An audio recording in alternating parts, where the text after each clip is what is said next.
കണ്ണുകളിൽ തീക്ഷ്ണമായ പ്രണയവും ചുണ്ടുകളിൽ ഒളിച്ചുവെച്ച നുണകളുമായി അവൻ.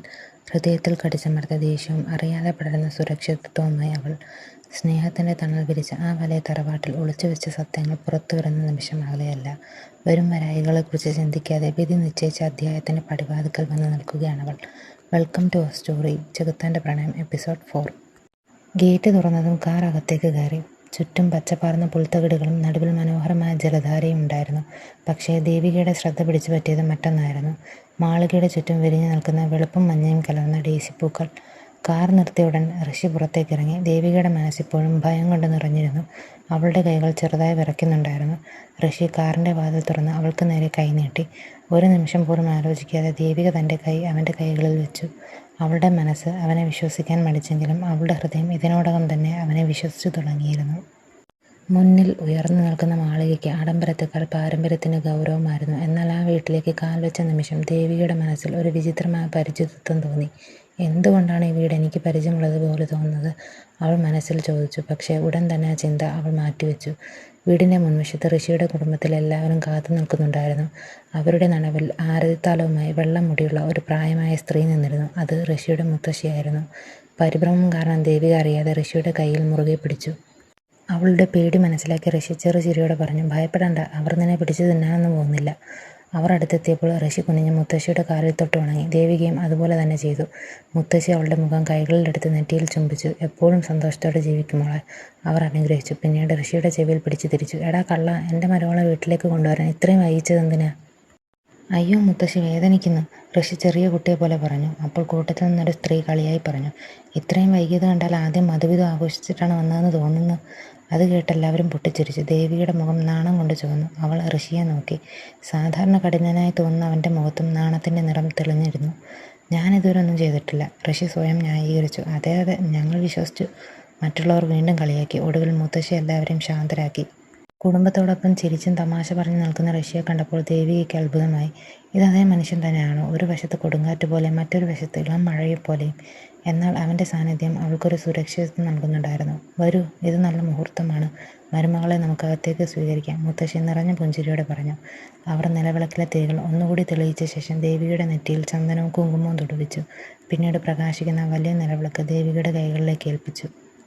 മോളെ, ഈ ദീപം പിടിച്ച് വലതുകാൽ വെച്ച് മഹാലക്ഷ്മി മനസ്സാ ധ്യാനിച്ച് വേണം ഉള്ളിലേക്ക് കയറാൻ, മുത്തശ്ശിയെ സ്നേഹത്തോടെ നിർദ്ദേശിച്ചു. ദേവിക ഭാരമുള്ള നിലവിളക്ക് ഇരു കൈകളിലും ഭദ്രമായി പിടിച്ച് ഭക്തിയോടെ പ്രാർത്ഥിച്ചുകൊണ്ട് വലതുകാൽ മുന്നോട്ട് വെച്ച് അകത്തേക്ക് ചുവടുവെച്ചു. അവളുടെ പാദങ്ങളിൽ തൊട്ടുരുമി മുറ്റത്തെ തുളസിത്തറയിൽ നിന്നും വീശിയ സുഗന്ധമുള്ള ഇളം കാറ്റ് ആ വീടിനുള്ളിലേക്ക് ഒരു ഐശ്വര്യം പോലെ പടർന്നു കയറി. അകത്തേക്ക് കയറി അവൾ പതുക്കെ തിരിഞ്ഞു നോക്കിയപ്പോൾ ഋഷി അവളെ തന്നെ നോക്കി മൃദുവായി പുഞ്ചിരിക്കുന്നത് കണ്ടു. ആ കണ്ണുകളിൽ ഇന്ന് പഴയ കഠിനതയോ ദേഷ്യമോ ഇല്ലായിരുന്നു. പകരം അവളെ ഓർത്ത് തികഞ്ഞ അഭിമാനമായിരുന്നു ആ മുഖത്ത്. വീട്ടിലേക്ക് സ്വാഗതം ഏട്ടത്തി എന്ന് വിളിച്ച് അവിടുത്തെ കുട്ടികൾ വലിയ ആവേശത്തോടെ അവളുടെ മേൽ റോസാപ്പൂക്കൾ വിതറി.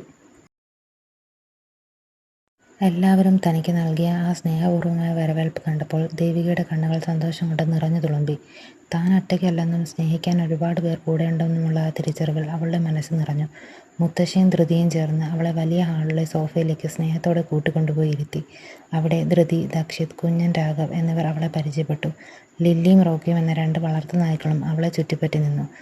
ധൃതി ഓരോരുത്തരെയും ദേവികയ്ക്ക് പരിചയപ്പെടുത്തി. അതേസമയം ഹാളിലെ മറുവശത്ത് നിൽക്കുന്ന ഋഷി അവളെ തന്നെ നോക്കിക്കൊണ്ടിരുന്നു.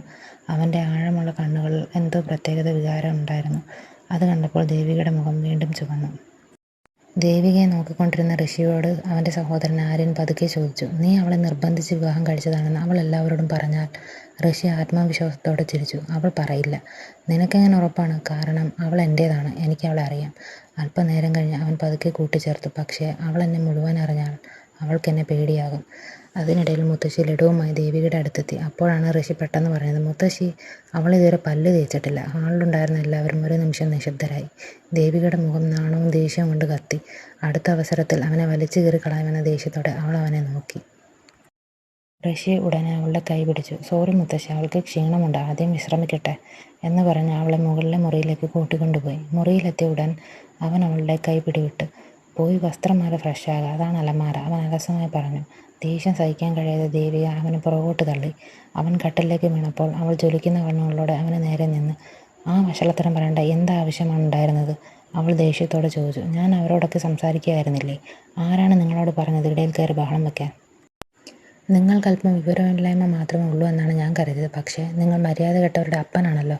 ആ കാര്യം എല്ലാവരുടെ മുന്നിൽ പറയേണ്ട ആവശ്യം എന്തായിരുന്നു? അവൾ ദേഷ്യത്തോടെ ചോദിച്ചു. നിങ്ങൾക്ക് മര്യാദയെന്നൊന്നില്ലേ? ഋഷി കട്ടിൽ ചാരിക്കിടന്ന് അവളെ നോക്കി ചിരിച്ചു. പെട്ടെന്ന് അവൻ അവളുടെ 2 കൈത്തണ്ടകളിലും പിടിച്ച് അവൻ്റെ നെഞ്ചിലേക്ക് വലിച്ചിട്ടു. ദേവികയുടെ ശ്വാസം മുട്ടി. ദേഷ്യം വരുമ്പോൾ നിന്റെ മുഖം ചുവക്കുന്നത് കാണാൻ നല്ല ഭംഗിയുണ്ട് ദേവിക, അവൻ പറഞ്ഞു. അവനിൽ നിന്ന് മാറിപ്പോകാൻ അവൾ ശ്രമിച്ചെങ്കിലും അവൻ ദേവികയെ തൻ്റെ കൈകൾക്കുള്ളിൽ തളച്ചിട്ടു. ഒരു കൈ പതുക്കെ അവളുടെ അരക്കെട്ടിലൂടെ നീങ്ങി. ആ സ്പർശനം ഭയപ്പെടുത്തുന്നതായിരുന്നില്ല, പകരം അവളുടെ ഉള്ളിലെ എല്ലാ മുറിവുകളെയും സുഖപ്പെടുത്തുന്ന ഒരു സുരക്ഷിതത്വമാണ് നൽകിയത്. ഈ ചുവപ്പ്, ഇത് ഞാൻ കാരണമാണോ? അവൻ ചോദിച്ചു. നിങ്ങൾ വിഷയം മാറ്റാൻ നോക്കുകയാണ്. അവളുടെ വായിന്ന് പെട്ടെന്ന് വീണു.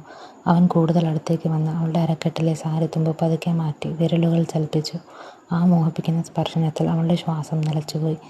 ഇപ്പോൾ എന്താണ് ഇത്ര നിശബ്ദത? ഇതുവരെ നീ ഒരുപാട് കാര്യങ്ങൾ പറയുന്നുണ്ടായിരുന്നല്ലോ. അവൻ അവളെ തൻ്റെ നേർക്ക് തിരിച്ചു നിർത്തി. പ്ലീസ്, അങ്ങനെ ചെയ്യരുത്, അവൾ വിറയ്ക്കുന്ന സ്വരത്തിൽ പറഞ്ഞു. നീ ഒരു വാക്ക് പറഞ്ഞ് നിനക്കിത് ഇഷ്ടപ്പെടുന്നില്ലെന്ന് പറയൂ, ഞാൻ നിർത്താം, അവൻ ഏതാണ്ട് ആദരവോടെ പറഞ്ഞു. പ്ലീസ്, അവളുടെ ചുണ്ടുകൾ വിറച്ചു. അവൻ അല്പം നിന്നു. പിന്നെ ഒരു പരിഹാസ ചിരിയോടെ പെട്ടെന്ന് പുറകോട്ട് മാറി.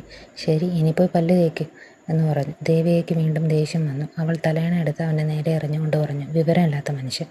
ഋഷി അത് വായിൽ നിന്ന് പിടിച്ചെടുത്ത് ക്യാച്ച് എന്ന് പറഞ്ഞ് തലയണ തിരികെ അവളുടെ നേരെ എറിഞ്ഞിട്ട്, വൈകുന്നേരം കാണാൻ ഭാര്യയെ, അങ്ങനെ പറഞ്ഞ് അവൻ ചിരിച്ചുകൊണ്ട് മുറിയിൽ നിന്നും പുറത്തുപോയി.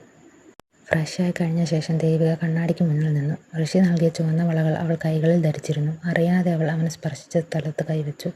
എന്തുകൊണ്ടോ ആ സ്പർശനം അവളുടെ മനസ്സിൽ വീണ്ടും വീണ്ടും വരികയായിരുന്നു. അപ്പോഴാണ് വാതിലിൽ ആരോ മുട്ടിയത്. വാതിൽ തുറന്നപ്പോൾ ധൃതി, ദക്ഷത്, രാഘവും കൂടാതെ ലില്ലിയും റോക്കിയും അവൾക്ക് കാത്തു നിൽക്കുകയായിരുന്നു. അവരുടെ കയ്യിൽ പ്രഭാത ഭക്ഷണം ഉണ്ടായിരുന്നു. ഏടത്തി, ഞങ്ങൾക്കകത്തേക്ക് വരാമോ? ധൃതി പതുക്കെ ചോദിച്ചു. നിങ്ങൾ എന്തിനാണ് ചോദിക്കുന്നത്? ദയവായി അകത്തേക്ക് വരൂ, ഇത് നിങ്ങളുടെ വീടല്ലേ, അവളൊരു പുഞ്ചിരിയോടെ പറഞ്ഞു. അവർ അകത്തേക്ക് വന്നിരുന്നയുടൻ ദക്ഷിത് ചുറ്റും നോക്കി ഒരു നാടകീയമായ നെടുവീർപ്പോട് പരാതിപ്പെട്ടു. ഇത് പറയുന്നതിൽ വിഷമമുണ്ട് ഏട്ടത്തി. നിങ്ങളുടെ ഭർത്താവേ ഒരു പിശാചാണ്. ചെറിയച്ഛൻ ഞങ്ങളെ മുറി കാണാൻ പോലും അനുവദിക്കാറില്ല. നിങ്ങളെല്ലാവരും ആദ്യമായാണോ ഈ മുറി കാണുന്നത്? അവൾ അത്ഭുതത്തോടെ ചോദിച്ചു.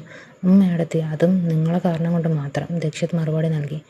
ധൃതി അവനെ ദേഷ്യത്തോടെ നോക്കി. എടാ തെണ്ടി, നീ എന്തിനാണ് ഭയ്യെക്കുറിച്ച് പരാതി പറയുന്നത്? പെട്ടെന്ന് അവളുടെ സാരിയിൽ ആരോ വലിക്കുന്നത് പോലെ അനുഭവപ്പെട്ടു. താഴേക്ക് നോക്കിയപ്പോൾ റോക്കി അവളുടെ ശ്രദ്ധ ആകർഷിക്കാൻ ശ്രമിക്കുകയാണ്. അവൾ അവനെ കയ്യിലെടുത്തു. എല്ലാവരും സംസാരിച്ചുകൊണ്ടിരിക്കുമ്പോൾ ദേവികയുടെ മനസ്സിൽ ഒരു സംശയമായിരുന്നു. നിങ്ങൾ എന്തുകൊണ്ടാണ് ഞങ്ങളുടെ വിവാഹത്തിന് വരാതിരുന്നത്? ധൃതി ചിരിച്ചുകൊണ്ട് മറുപടി പറഞ്ഞു.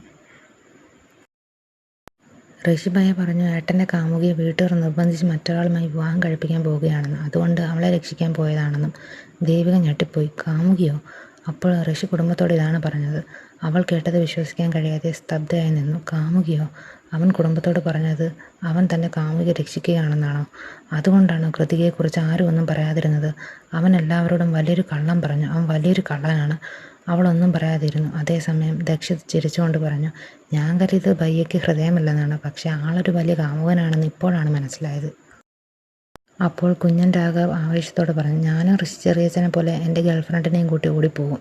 എല്ലാവരും ചിരിച്ചു. പക്ഷേ ദേവികയുടെ മനസ്സിൽ ഒരു ഭയം വളരുകയായിരുന്നു. ഈ കുടുംബം യഥാർത്ഥ സത്യം പറഞ്ഞാൽ എന്താകും സംഭവിക്കുക? ആ ചിന്ത അവളുടെ മനസ്സിനെ അലട്ടിക്കൊണ്ടിരുന്നു. വീഡിയോ ഇഷ്ടമായെങ്കിൽ ചാനൽ സബ്സ്ക്രൈബ് ചെയ്യാനും ബെല്ലൈക്കൺ അമർത്താനും മറക്കല്ലേ.